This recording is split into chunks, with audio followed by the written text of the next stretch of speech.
എന്നിട്ട് ഞാൻ പറയുന്നത് പ്രാമാണികമായി ചിന്തിക്കുമ്പോൾ വിശുദ്ധ ഖുർആനിനെയും സുന്നത്തിനെയും ദുർവ്യാഖ്യാനിക്കുന്നു എന്നല്ല. കളവുകൾ യഥേഷ്ടം പറഞ്ഞു ഖുർആന്റെ പേരിൽ, ഹദീസിന്റെ പേരിൽ കളവ് പറയുന്ന ഒരു പ്രസ്ഥാനമാണ്. ഞാനിത് പറയുമ്പോൾ നിങ്ങൾ ആരും എന്നെ കുറിച്ച് തെറ്റിദ്ധരിക്കണ്ട. ഹബീബ് മുഹമ്മദ് റസൂലുള്ളാഹി സ്വല്ലല്ലാഹു അലൈഹി വസല്ലം തങ്ങൾ പഠിപ്പിച്ചത് കാണാം. യഖൂലു ഫീ ആഖിരി الزമാനി ദജ്ജാലൂന കസ്സാബൂൻ. ഈ സമുദായത്തിൽ അവസാന നാളുകളിൽ കള്ളം അമിതമായി പറയുന്ന ഒരു വിഭാഗം ആളുകൾ വരും. എന്താണ് അവരുടെ പ്രത്യേകത? ദജ്ജാലൂന, അവർ ദജ്ജാലുകളാണ്. കസ്സാബൂന, അങ്ങേയറ്റം കളവ് പറയുന്നവരാണ്. നിങ്ങളും നിങ്ങളെ പിതാക്കളും കേട്ടുകേൾവിയില്ലാത്ത പുതിയ പുതിയ ആശയങ്ങളാണ് അവർ കൊണ്ടുവരിക. അവർ നിങ്ങളെ പിഴപ്പിക്കുന്നത് നിങ്ങൾ സൂക്ഷിക്കണം. അവരെ നിങ്ങൾ സൂക്ഷിക്കണമെന്ന് ഹബീബ് മുഹമ്മദ് റസൂലുള്ളാഹി അല്ലാഹുവിന്റെ റസൂല് പഠിപ്പിച്ചതാണ്. അത് അക്ഷരം പതി പുലർത്തിക്കൊണ്ടല്ലേ ഈ പ്രമാണങ്ങളെ ദുർവ്യാഖ്യാനം ചെയ്യുന്നത്. മാത്രവുമല്ല, ഇതേതാണ് പുസ്തകം എന്നറിയോ നിങ്ങൾ? മുജാഹിദിന്റെ തീവ്രത ഇല്ലാത്തത് കൊണ്ട്, നിലവിലുള്ള പ്രസിദ്ധീകരണം തീവ്രത കുറഞ്ഞതുകൊണ്ട് കൂടുതൽ തീവ്രതയോടെ പ്രസിദ്ധീകരിക്കേണ്ട ഇസ്ലാഹി മാസികയാണ്. ആ ഇസ്ലാഹി മാസിക അവരുടെ എറണാകുളം സമ്മേളന സ്പെഷ്യൽ പതിപ്പ് അതിലിറക്കിയ അനുഭവങ്ങളിലൂടെ എൻ അബ്ദുറഹിമാൻ എന്ന് പറയുന്ന ഒരു മുജാഹിദിന്റെ ഫോട്ടോ ഉണ്ട്, നേതാവാണ്. അവന്റെ അനുഭവം പറയുകയാണ്. എന്താ ഞാൻ പറയുന്നത്? പ്രമാണങ്ങളുടെ പേരിൽ കളവ് പറയുമെന്ന് ഞാൻ വെറുതെ പറയുന്നതല്ല, ഞാൻ തെളിയിക്കുകയാണ്. മുജാഹിദുകൾ നിങ്ങൾ കേട്ടിട്ടുണ്ടോ? നമ്മൾ പലരും കുട്ടികൾ ഓണത്തിന്റെ പേരിൽ, പെരുന്നാളിന്റെ പേരിൽ പല കളി നടത്താറുണ്ട്, പല മത്സരം നടത്താറുണ്ട്. ഓട്ട മത്സരം നടത്താറുണ്ട്, അപ്പായാണ് തീറ്റ മത്സരം നടത്താറുണ്ട്, പലരും നടത്താറുണ്ട്. എന്നാൽ കളവ് പറയൽ മത്സരം എന്ന് പറയുന്ന മത്സരങ്ങൾ കേട്ടിട്ടുണ്ടോ? അപ്പൊ കേട്ടോളി. അത് യഥാർത്ഥത്തിൽ ഖുർആനും സുന്നത്തും മുറുകെ പിടിക്കുന്ന മുജാഹിദ് പാളയത്തിലാണ് നടന്നിട്ടുള്ളത് എന്ന കാര്യം നിങ്ങൾ എല്ലാവരും മനസ്സിൽ ഉറപ്പിച്ച് നാവ് കൊണ്ട് വ്യക്തമാക്കണമെന്ന് ഞാൻ ഈ സന്ദർഭത്തിൽ ഓർമ്മപ്പെടുത്തുകയാണ്. മുജാഹിദിന്റെ പത്രമാണ് എന്റെ കയ്യിൽ. അതിൽ പറയുന്നു അബ്ദുറഹിമാൻ വിശദമായി സജീവാംഗമായി അബ്ദുറഹിമാൻ ഇടത്തനാട്ടുകാരെ തന്റെ അനുഭവങ്ങൾ വിവരിക്കുന്നു. വിശദമായി ഇങ്ങനെ പറഞ്ഞിട്ട് അദ്ദേഹം പറയുന്നു, ഞങ്ങളുടെ ക്യാമ്പുകളിൽ മുജാഹിദ് നേതാവാണ്, ഞങ്ങളുടെ മുജാഹിദ് ക്യാമ്പുകളിൽ നുണ പറയൽ മത്സരങ്ങൾ തന്നെ നടന്നിരുന്നു. ഇത് സുന്നി വോയിസല്ല, നിസാനല്ല, സുന്നത്തല്ല, സുന്നികളെ പ്രസിദ്ധീകരണമല്ല, സാക്ഷാൽ മുജാഹിദിന്റെ തീവ്രവാദ മാസികയാണ്. ഞങ്ങളുടെ ക്യാമ്പുകളിൽ നുണ പറയൽ മത്സരങ്ങൾ തന്നെ നടന്നിരുന്നു. 1996 ഡിസംബറിൽ മേത്തയൂർ സ്കൂളിൽ അസ്ഗർ അലി മൗലവി, വി.ടി. വീരാമുട്ടി സുല്ലമി, അലി മൗലവി പത്തനാപുരം എന്നിവരുടെ നേതൃത്വത്തിൽ തെരഞ്ഞെടുക്കപ്പെട്ട 100ഓളം DC പ്രവർത്തകന്മാരുടെ രഹസ്യയോഗം നടന്നു. അതിൽ എടത്തനാട്ടുകര മഹലിൽ നിന്നും തെരഞ്ഞെടുക്കപ്പെട്ട 4-ൽ-1 ഞാൻ. എങ്ങനെയുണ്ട്? നമ്മൾ ഈ യുവജനോത്സവം, SSFന്റെ സാഹിത്യോത്സവം അത് സംസ്ഥാന തലത്തിൽ എത്തണമെങ്കിൽ ശാഖയിൽ തെരഞ്ഞെടുക്കാൻ നടക്കും, പിന്നെ പഞ്ചായത്ത്, ഡിവിഷൻ, ജില്ല, ഇങ്ങനെ പോയിട്ട് സ്റ്റേറ്റ് എത്തല്. അപ്പൊ സ്റ്റേറ്റ് ലെവലിലുള്ള നുണ പറയൽ മത്സരത്തിലേക്ക് തെരഞ്ഞെടുക്കപ്പെട്ട ആളായിരുന്നു ഇയാള്. അപ്പൊ ശാഖയിൽ തെരഞ്ഞെടുപ്പ് നടന്നു, മത്സരം നടന്നു, പിന്നെ വേലക്കിനെ നുണ പറയൽ മത്സരം നടത്തി അവസാന സ്റ്റേറ്റിലെത്തിയ ആളാണ് ഇയാൾ. എന്നിട്ട് എന്ത് ചെയ്തു എന്നറിയോ നിങ്ങൾ? 4 പ്രസന്ന വേഷം, മിമിക്രി, കയറിൽ തൂങ്ങിയുള്ള കയറ്റം, നുണ പറയൽ മത്സരം മുതലായവ ആ ക്യാമ്പിൽ വെച്ചു നടന്നു. എങ്ങനെയുണ്ട്? നുണ പറയൽ മുജാഹിദ് ഖുർആനും സുന്നത്തും നിങ്ങൾ ഭൂപത്ത് വിരല് വെക്കണ്ട, അത് മുജാഹിദിന്റെ മാസികയാണ്. ആരും അന്തിച്ചിട്ട് കാര്യമില്ല. ഇവിടെ വന്നിട്ട് 40 വട്ടം മൈക്കോട് വെച്ച സ്ക്രീനോട് വെക്കുക, എന്നിട്ട് കോറാച്ചി കൊച്ചു മലയാളത്തിൽ 1000 വരെ ഓതിയാൽ ഒരു ഖുർആനിൽ ഇറങ്ങി വരികയെന്ന് ആരും കരുതണ്ട. ഇത് ഹബീബായ റസൂലുള്ളാഹി സ്വല്ലല്ലാഹു അലൈഹി വസല്ലം പഠിപ്പിച്ച ആ നുണ പറയൽ പ്രസ്ഥാനമാണ്. കഴിഞ്ഞില്ല. അദ്ദേഹം പക്ഷെ പറയുന്നത് നുണ പറയൽ മത്സരം, അതുപോലെ പ്രസന്ന വേഷം, മിമിക്രി, ഇതൊക്കെ ഖുർആൻ സുന്നത്തും അനുസരിച്ചുള്ള ഓരോ മത്സരങ്ങളാണ്. മിമിക്രി, പ്രസന്ന വേഷം, അതുപോലെ നുണ പറയൽ മത്സരം. കഴിഞ്ഞില്ല. പിന്നെയോ കയറിൽ തൂങ്ങിയുള്ള കയറ്റം. നമുക്ക് മനസ്സിലാവില്ല. ഞാൻ കുറെ ചിന്തിച്ചു.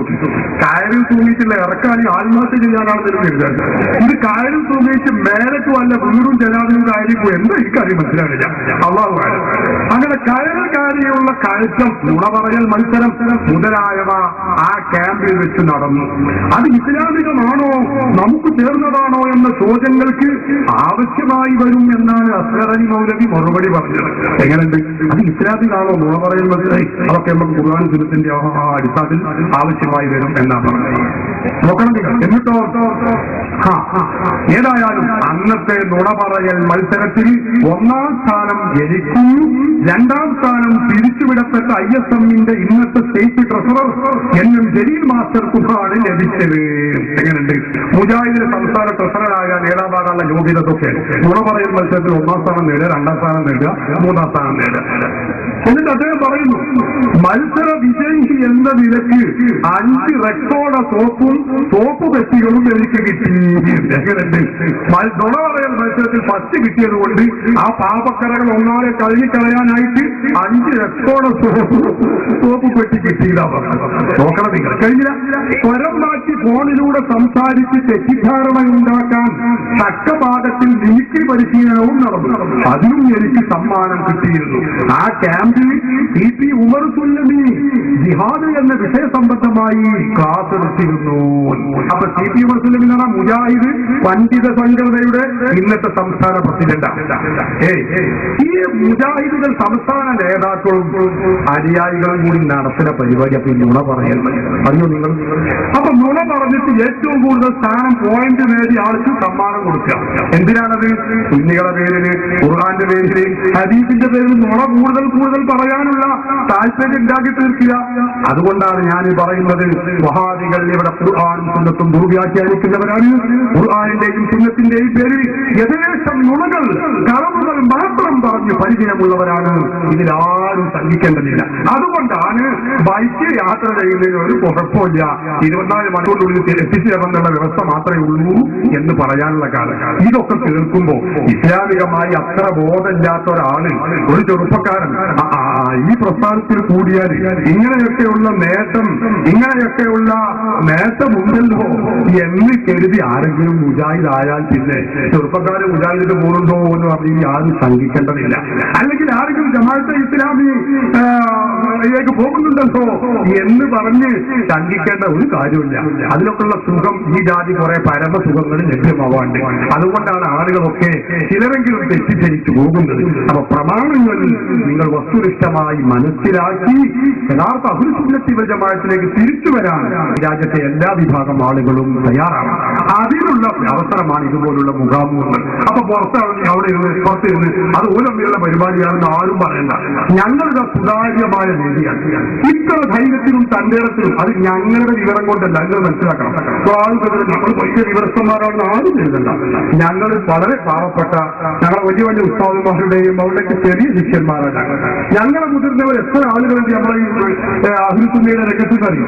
പക്ഷെ എന്നാലും മുജാഹിദ് അള്ളാഹുവിന്റെ തൗഫീഖ് കൊണ്ട് എന്ത് ചോദ്യം ചോദിച്ചാലും, അവരുടെ ആശയപരമായ ഏത് ചോദ്യം ചോദിച്ചാലും അത് തകർക്കാനും അത് മറുപടി പറയാനും ഞങ്ങൾക്ക് കഴിയും, യാതൊരു സംശയമില്ല. അത് ഞങ്ങളെ വിവരം കൊണ്ടല്ല, മുജാഹിദിന് വിവരം ഇല്ലാത്തത് കൊണ്ടാണ്. നിങ്ങൾ അത് മനസ്സിലാക്കണം. അത് ഞങ്ങളെ വംശാഹാരം കൊണ്ടല്ല, മുജാഹിദ് അത്രമേ ദുർബലമാണ്, പ്രാമാണികമായി വളരെ സഹതാപം അറിയിക്കുന്ന വിഭാഗമാണ്. അതുകൊണ്ടാണ് ഞാൻ പറയുന്നത്, ഇങ്ങനെ ഒരു വേദി ഞങ്ങൾ തീവ്രവാദം മുഴക്കില്ല. ധൈര്യമുണ്ടോ ഇവിടുത്തെ മുജാഹിദുകൾക്ക്? അല്ലെങ്കിൽ ജമാഅത്തെ ഇസ്ലാമിക്ക് ധൈര്യമുണ്ടോ? ഇങ്ങനെ ഒരു വേദി പരസ്യമായി സംഘടിപ്പിച്ചിട്ട് കൂട്ടിലങ്ങാതെ ഇതേ വേദി ഇതേ സ്ഥലത്ത് തുറന്ന ഒരു പരിപാടി, എന്നിട്ട് സുന്നികളെ നിങ്ങൾ സംശയമുണ്ടെങ്കിൽ ചോദിച്ചോളൂ എന്ന് പറയാൻ ആണത്തമുള്ള, ആർജവമുള്ള മുജാഹിദ് 2 വിഭാഗമുണ്ടെങ്കിൽ 2 വിഭാഗവും ജമാഅത്തെ ഇസ്ലാമി ഇവിടെ തയ്യാറാണോ? കാണിച്ചു തരാനും അങ്ങനെ ഒരു പരിപാടി സംഘടിപ്പിക്കാനും അവർ തയ്യാറാണോ? ഞാൻ നിങ്ങളെ സന്തോഷപൂർവ്വം സ്വാഗതം ചെയ്യുകയാണ്. കഴിയില്ല നിങ്ങൾക്കത്. ഞങ്ങളാരും ചോദിക്കാൻ വരില്ല. അത് പോയിട്ട് നിങ്ങൾ വരും വേണ്ട. റഷീദ് സത്തോഫിയോ അല്ലെങ്കിൽ റഹീം സാഹിബ് ആള് പ്രൊഫസറാണെങ്കിലും എനിക്കറിയാം, ഞങ്ങൾക്ക് എല്ലാവർക്കും അറിയുന്ന കാര്യമാണ്. നിങ്ങൾ മുജാഹിദ് ചോദിക്കുന്ന ചോദിച്ചവരെ മറുപടി പറയാൻ പടത്തോടെ നോക്കിക്കൊണ്ട് മുമ്പ് ഒറ്റക്കും വരും. അത് യാതൊരു സംശയമില്ല. പക്ഷെ അപ്പോൾ റഹീം സാഹിബും വരില്ല, ഞങ്ങളുടെ ഈ പേരിലുള്ള ആരും വരില്ല. ഞങ്ങളെ കൂട്ടിലങ്ങാടി പഞ്ചായത്ത് SSSന്റെ പ്രവർത്തകർ SYSനെ ഉൾപ്പെടുത്തില്ല. ചെറിയ കുട്ടികൾ SSFന്റെ പ്രവർത്തകർക്ക് മാത്രം അവർ തന്നെ മാത്രം ചോദിച്ചുകൊണ്ട് നിങ്ങളുടെ ആശയങ്ങൾ ശരിയല്ല എന്ന് സ്ഥാപിക്കാൻ ഞങ്ങൾ തയ്യാറാണ്. ഞങ്ങൾ അതിന് ഒരുക്കവുമാണ്. ധൈര്യമുണ്ടോ ഇവിടുത്തെ വഹാബികൾക്ക്? ധൈര്യമുണ്ടോ ഇവിടുത്തെ മൗദൂദികൾക്ക്? കഴിയില്ല.